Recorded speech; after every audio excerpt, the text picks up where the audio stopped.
মামলা ছাড়া গ্রেফতার না করা বা দেখানোর হাইকোর্টের আদেশ আপিল বিভাগে স্থগিত। 4 সপ্তাহের মধ্যে রুল নিষ্পত্তির নির্দেশ। গ্যাস সংকটে নাকাল জনজীবন একে একে বন্ধ হচ্ছে। রাজধানীর সিএনজি স্টেশন ব্যাহত শিল্প উৎপাদন সমাধানের আশ্বাস প্রধানমন্ত্রীর। এবং সুন্দরবনে বাড়ছে বাঘ, কাটেনি শিকার, পাচারের শঙ্কা হয়ে উঠছে আন্তর্জাতিক বন্যপ্রাণী পাচারের গুরুত্বপূর্ণ রুট। মার্কিন পররাষ্ট্র দপ্তরের প্রতিবেদন। আমন্ত্রণ চ্যানেলের সন্ধ্যার কথায়, সাথে আছি শারমিন সুলতানা। শুনছিলেন শিরোনাম, এবার বিস্তারিত। সুনির্দিষ্ট কোনো মামলা ছাড়া কাউকে গ্রেফতার না করা বা দেখানো হাইকোর্টের দেওয়া অন্তর্বর্তীকালীন আদেশ স্থগিত করেছেন আপিল বিভাগ। ফলে এজাহারে নাম না থাকলেও তদন্তে কোনো ব্যক্তির ফৌজদারি মামলায় সম্পৃক্ততার তথ্য পাওয়া গেলে তাকে গ্রেফতার করা বা দেখানোর আবেদন করতে পারেন তদন্ত কর্মকর্তারা। বিস্তারিত প্রতিবেদনে। কারো বিরুদ্ধে নির্দিষ্ট মামলা না থাকলে তাকে গ্রেফতার দেখানো বা হয়রানি করা যাবে না, এমন নির্দেশনা দিয়েছিল হাইকোর্ট। তবে সেই আদেশ আপাতত স্থগিত করেছেন আপিল বিভাগ। হয়রানি বা অপদস্থ করার উদ্দেশ্যে কাউকে বারবার মিথ্যা মামলায় জড়ানো কেন আইনগত কর্তৃত্ব বহির্ভূত ঘোষণা করা হবে না, হাইকোর্টের আদেশে তা জানতে চাওয়া হয়েছিল। পাশাপাশি সুনির্দিষ্ট মামলা ছাড়া গ্রেফতার না দেখানো, গ্রেফতার করা এবং হয়রানি থেকে বিরত থাকার নির্দেশও দেওয়া হয়েছিল।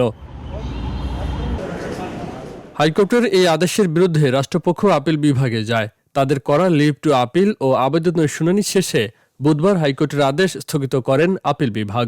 আপনারা জানেন যে 2 দিন শুনানি হয়েছে। আজকে সুপ্রিম কোর্টের আপিল বিভাগ মাননীয় প্রধান বিচারপতি সহ 4 সদস্যের বেঞ্চ তারা হাইকোর্টের এই অন্তর্বর্তীকালীন আদেশটি স্থগিত করেছেন। প্রধান বিচারপতি জুবাইর রহমান চৌধুরীর নেতৃত্বাধীন 4 সদস্যের বেঞ্চ একই সঙ্গে হাইকোর্টে থাকা সংশ্লিষ্ট রুল 4 সপ্তাহের মধ্যে নিষ্পত্তির নির্দেশ দেন। হাইকোর্ট যে রুলটি দিয়েছেন সেই রুলটি 4 সপ্তাহের মধ্যে শুনানির জন্য নির্দেশনা দিয়েছেন এবং আমি মনে করি যে রিট পিটিশনের আবেদনকারী যারা সংক্ষুব্ধ, আমি তাদের প্রতি আহ্বান থাকবে যে তারা যত দ্রুত সম্ভব এই মামলাটি শুনানির ব্যবস্থা করবেন। রাষ্ট্রের পক্ষ থেকে কোনো মামলা বিলম্ব ঘটানো হবে না কিংবা আমরা কোনো মুলতবি চাইব না। রাষ্ট্রপক্ষের ভাষ্য, এজাহারে নাম না থাকা মানেই তদন্তের বাইরে থাকা নয়। তদন্তে সম্পৃক্ততার তথ্য পাওয়া গেলে আইন অনুযায়ী পরবর্তী পদক্ষেপের সুযোগ থাকছে। একই সঙ্গে কাউকে অযথা হয়রানি বা অপদস্থ করার সুযোগ আছে কিনা সেই প্রশ্ন বিচারাধীন। আপিল বিভাগ হাইকোর্টের আদেশ স্থগিত করলেও সংশ্লিষ্ট রুল দ্রুত নিষ্পত্তির নির্দেশ দিয়েছেন। Channel S news desk. বাংলাদেশের আন্তর্জাতিক অপরাধ ট্রাইব্যুনালের বিচার প্রক্রিয়া নিয়ে উদ্বেগ জানিয়েছে আন্তর্জাতিক মানবাধিকার সংস্থা হিউম্যান রাইটস ওয়াচ। সংস্থাটির দাবি, আন্তর্জাতিক আইনি মানদণ্ড সমুন্নত রাখতে ব্যর্থ হলে ভুক্তভোগীদের ন্যায় বিচার থেকে বঞ্চিত হওয়া, আইনের শাসন দুর্বল হওয়া এবং রাজনৈতিক প্রতিহিংসার ঝুঁকি তৈরি হতে পারে। শাপলা চত্বর মামলায় সাবেক প্রধানমন্ত্রী শেখ হাসিনা সহ 41 জনের বিরুদ্ধে প্রসিকিউশনের অভিযোগপত্র দাখিলের পর এর প্রতিক্রিয়া জানায় HRW। সংস্থাটি ট্রাইব্যুনালের গ্রেফতার, আটক, আত্মপক্ষ সমর্থনের প্রস্তুতির সময়, অনুপস্থিতিতে বিচার এবং সাক্ষীদের জেরা সংক্রান্ত আইনি সুরক্ষা নিয়ে প্রশ্ন তুলেছে। একই সঙ্গে কয়েকটি মামলায় সাক্ষীদের জবানবন্দিতে হুবহু বা প্রায় একই ধরনের বক্তব্য থাকার বিষয়টি তুলে ধরে প্রমাণের নির্ভরযোগ্যতা নিয়েও উদ্বেগ জানিয়েছে তারা। রাজধানীতে তীব্র গ্যাস সংকটে একে একে বন্ধ হয়ে যাচ্ছে সিএনজি ফিলিং স্টেশন। সকাল থেকে অনেক স্টেশন বন্ধ থাকলেও গ্যাসের আশায় দীর্ঘ লাইনে ঘন্টার পর ঘন্টা অপেক্ষা করছেন চালকরা। চালু থাকা স্টেশনগুলোতেও 5 থেকে 6 ঘন্টা অপেক্ষার পর মিলছে গ্যাস। তেজগাঁও ও মিরপুর 10 সহ কয়েকটি এলাকার স্টেশন অনির্দিষ্টকালের জন্য বন্ধ ঘোষণা করা হয়েছে। গ্যাসের চাপ কমে নারায়ণগঞ্জের 33টি সিএনজি স্টেশনেও তৈরি হয়েছে অচলাবস্থা। একই সংকটে বিপর্যস্ত গাজীপুর, সাভার, নারায়ণগঞ্জ ও নরসিংদীর শিল্প কারখানা। বিশেষ করে গ্যাস নির্ভর পোশাক, ডাইং ও নিটিং কারখানায় উৎপাদন কমেছে। কোথাও শ্রমিকদের বসিয়ে রাখতে হচ্ছে, আবার কোথাও বাড়তি খরচে ডিজেল ব্যবহার করতে হচ্ছে। এতে উৎপাদন ব্যয়ের পাশাপাশি রপ্তানি পণ্য সময়মতো পাঠানো নিয়ে বাড়ছে উদ্বেগ। শিল্প মালিকদের আশঙ্কা, সংকট দীর্ঘ হলে বাড়তি খরচে এয়ার শিপমেন্ট করতে হতে পারে, এমনকি বাতিল হতে পারে কিছু রপ্তানি আদেশও। এদিকে প্রধানমন্ত্রী তারেক রহমান শিল্প খাতে গ্যাসের সংকট সমাধানে উদ্যোগ নেওয়ার আশ্বাস দিয়েছেন বলে জানিয়েছেন Bangladesh textile mills association BTMA সভাপতি শওকত আজিজ রাসেল। সকালে সচিবালয়ে সরকার প্রধানের সঙ্গে ব্যবসায়ীদের বৈঠক শেষে তিনি কথা জানান। আমরা সিরিয়াল দিছি মনে করেন 9টায়, এখন বাজে 12টা, 3 ঘন্টা লাগছে পাম্পে ঢুকতে। এন থেকে মনে করেন 150-200 গাড়ি সিরিয়াল ধরে আন্দা। আমার করে গ্যাস নিতে 4 টনে 5 ঘন্টা লাগে।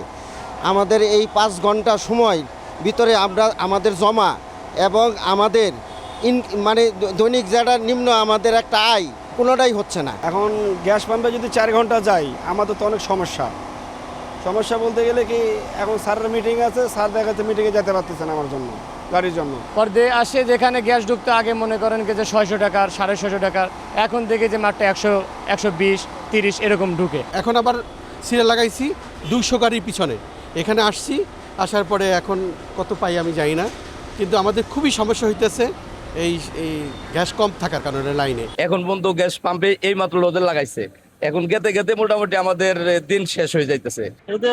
2 ঘন্টা যাবত লাইন দিয়ে গ্যাস প্রেশার মতো পাইতেছি না, লালনে নাই, সাহারা নাই, কোথাও গ্যাস নাই সাভারে। সুন্দরবনের অস্তিত্ব ও জীববৈচিত্র্য রক্ষায় বাঘ সংরক্ষণের গুরুত্ব তুলে ধরতে আজ পালিত হচ্ছে বিশ্ব বাঘ দিবস। বিশ্বের বৃহত্তম ম্যানগ্রোভ এই বন রয়্যাল বেঙ্গল টাইগারের নিরাপদ আবাসস্থল। সংরক্ষণে নানা উদ্যোগে গত কয়েক বছরে বেড়েছে বাঘের সংখ্যা, কমেছে শিকার ও মানুষ বাঘের সংঘাত। 2018 সালে 114টি থেকে সবশেষ ক্যামেরা ট্র্যাপ জরিপে বাঘের সংখ্যা বেড়ে দাঁড়িয়েছে 125টিতে। কিন্তু এই সাফল্যের আড়ালেও আছে শঙ্কা। মার্কিন পররাষ্ট্র দপ্তরের প্রতিবেদনে সুন্দরবন ও আশপাশকে বন্যপ্রাণী পাচারের অন্যতম উৎস বলা হয়েছে। হরিণ শিকারের ফাঁদে আটকা পড়েছে বাঘও। সম্প্রতি এমনই এক ফাঁদে আটকে থাকা বাঘকে 4 রাতের অভিযানে উদ্ধার করে চিকিৎসা শেষে সুন্দরবনে অবমুক্ত করা হয়। গবেষণায় উঠে এসেছে বাঘ হত্যা ও পাচারের ঘটনাও। এর সঙ্গে বিষ প্রয়োগ, অবৈধ শিকার ও জলবায়ু পরিবর্তন বাড়াচ্ছে ঝুঁকি। এই কিছুদিন আগে হরিণের ফাঁদে একটি বাঘ আটকা পড়েছিল।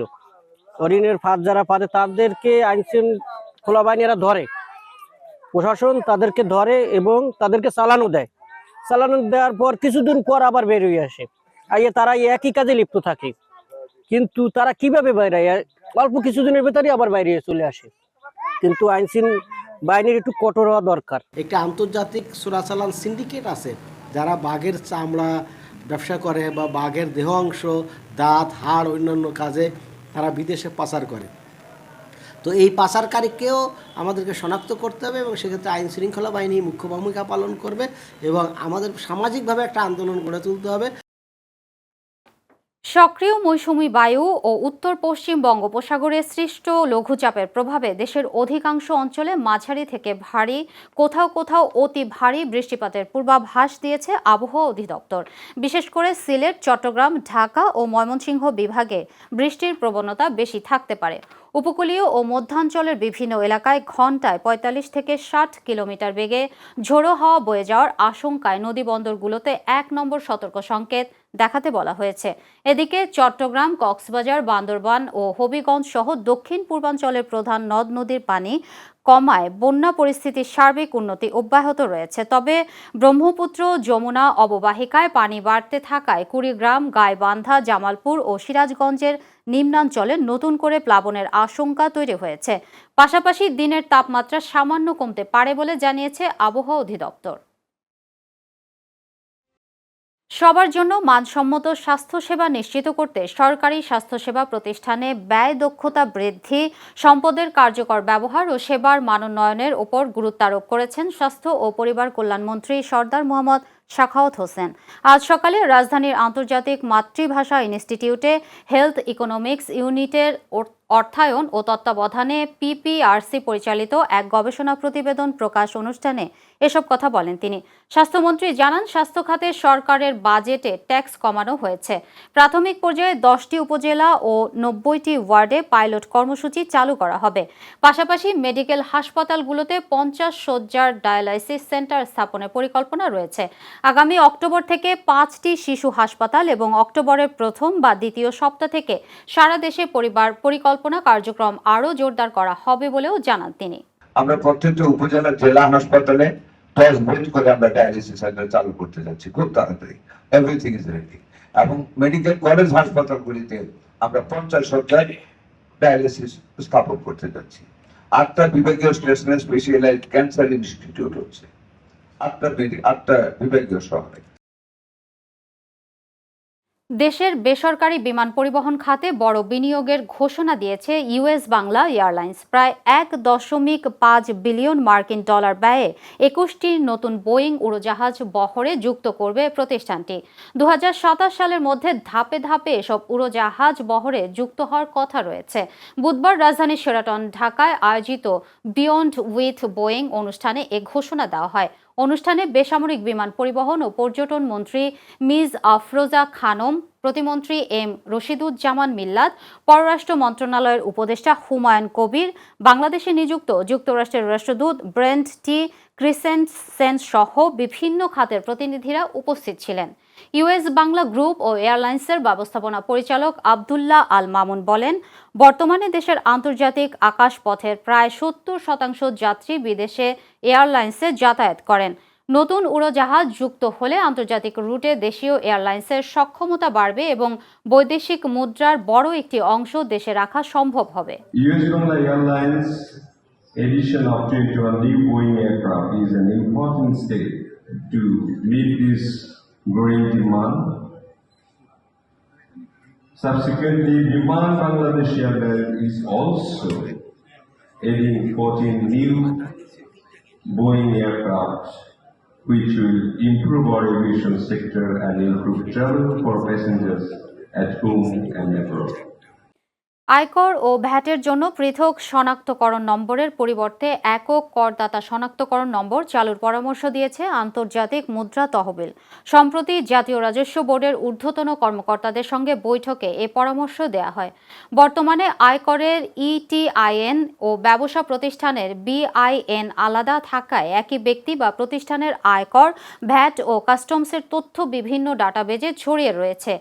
আইএমএফ এর প্রস্তাব অনুযায়ী একক নম্বর চালু হলে আয়কর রিটার্ন, ভ্যাট রিটার্ন, আমদানি রপ্তানি উৎসে কর ও অন্যান্য তথ্য একটি সমন্বিত প্ল্যাটফর্মে বিশ্লেষণ করা সম্ভব হবে। এতে কর ফাঁকি শনাক্ত, ঝুঁকি ভিত্তিক অডিট এবং করদাতা সেবা আরও কার্যকর করার সুযোগ তৈরি হবে। একই সঙ্গে বিডা, আরজেএসসি, বাংলাদেশ ব্যাংক, ভূমি নিবন্ধন, কাস্টমস সহ সংশ্লিষ্ট সরকারি সংস্থার তথ্য স্বয়ংক্রিয়ভাবে যুক্ত করার ওপর গুরুত্ব দিয়েছে আইএমএফ। জাপানের কুমামোতে শহরের কাছে 7.1 মাত্রার ভূমিকম্পে নিহতের সংখ্যা বেড়ে অন্তত 13 জনে দাঁড়িয়েছে। অনেক মানুষ ধ্বংসস্তূপে আটকে থাকায় বুধবার প্রধানমন্ত্রী সানায়ে তাকাইচি এটিকে সময়ের বিরুদ্ধে লড়াই হিসেবে উল্লেখ করে দ্রুত উদ্ধারের উপর জোর দিয়েছেন। উদ্ধারে নেমেছেন ফায়ার সার্ভিস, পুলিশ ও সেলফ ডিফেন্স ফোর্সের 3,500-এরও বেশি কর্মী। আংশিক ধসে পড়া এয়ন মল বিপণী বিতানে গ্যাস লাইন বিস্ফোরণে 2 জন নিহত ও বহু কর্মী নিখোঁজ রয়েছেন। এছাড়া একটি পেপার কারখানার চিমনি ধসে 7 জন নিখোঁজ এবং অনেকেই গুরুতর আহত হয়েছেন। কুমামোতে প্রায় 36,700 পরিবার বিদ্যুৎহীন অবস্থায় রয়েছে। বিদ্যুৎ বিপর্যয় ও 34 ডিগ্রি সেলসিয়াস তাপমাত্রার ফলে হিট স্ট্রোকের ঝুঁকিতে প্রায় 2,60,000 বাসিন্দাকে আশ্রয়কেন্দ্রে যাওয়ার নির্দেশ দেওয়া হয়েছে। বিদ্যুৎ বিচ্ছিন্নতায় হাসপাতালগুলোতে চিকিৎসা সেবা ব্যাহত হচ্ছে এবং 1 সপ্তাহের জন্য নতুন শক্তিশালী ভূকম্পন ও ভূমিধসের সতর্কতা জারি করা হয়েছে। ত্রিনিদাদের ব্রায়ান লারা স্টেডিয়ামে পাকিস্তানের ব্যাটিং ধসের সুযোগ নিয়ে সিরিজের প্রথম টেস্টে 90 রানের দাপুটে জয় পেয়েছে ওয়েস্ট ইন্ডিজ। 211 রানের লক্ষ্য তাড়া করতে নেমে মাত্র 120 রানে অল আউট হয় পাকিস্তান। চতুর্থ দিনের শুরুতে মোহাম্মদ আব্বাসের দুর্দান্ত বোলিংয়ে ওয়েস্ট ইন্ডিজের দ্বিতীয় ইনিংস 181 রানে থামিয়ে দেয় পাকিস্তান। আব্বাস নেন 5 উইকেট। তবে ব্যাটিংয়ের শুরু থেকেই ভেঙে পড়ে সফরকারীরা। মাত্র 71 রানে 9 উইকেট হারানোর পর শেষ উইকেটে আব্বাসকে সঙ্গে নিয়ে 49 রানের জুটি গড়েন বাবর আজম।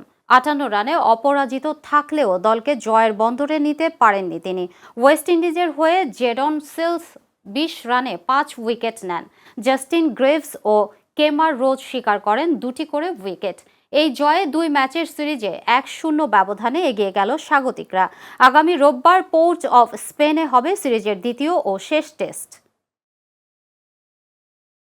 চ্যানেলের সন্ধ্যার কথা শেষ করার আগে শিরোনামগুলো দেখে নিচ্ছি আরও একবার। সুনির্দিষ্ট মামলা ছাড়া গ্রেফতার না করা বা দেখানোর হাইকোর্টের আদেশ আপিল বিভাগে স্থগিত। 4 সপ্তাহের মধ্যে রুল নিষ্পত্তির নির্দেশ। গ্যাস সংকটে নাকাল জনজীবন একে একে বন্ধ হচ্ছে। রাজধানীর সিএনজি স্টেশন ব্যাহত শিল্প উৎপাদন সমাধানের আশ্বাস প্রধানমন্ত্রীর। সুন্দরবনে বাড়ছে বাঘ, কাটেনি শিকার, পাচারের শঙ্কা হয়ে উঠছে আন্তর্জাতিক বন্যপ্রাণী পাচারের গুরুত্বপূর্ণ রুট। মার্কিন পররাষ্ট্র দপ্তরের প্রতিবেদন। জাপানে শক্তিশালী ভূমিকম্পে প্রাণহানি বেড়ে 13, বহু নিখোঁজ, উদ্ধার কাজে 3000 কর্মী, বিদ্যুৎহীন হাজারো পরিবার, ফের কম্পনের শঙ্কা। এবং পাকিস্তানের বিপক্ষে প্রথম টেস্টে 90 রানের দাপুটে জয় ওয়েস্ট ইন্ডিজের। ব্যাটিং ব্যর্থতার হার পাকিস্তানের, দ্বিতীয় টেস্টে ঘুরে দাঁড়ানোর প্রত্যয়। এই ছিল চ্যানেলের সন্ধ্যার কথায়। দর্শক, চ্যানেলের সব সংবাদ দেখতে ভিজিট করুন youtube.com/channelsnews এবং facebook.com/channelsnews এই পেজে। এতক্ষণ সাথে থাকার জন্য ধন্যবাদ।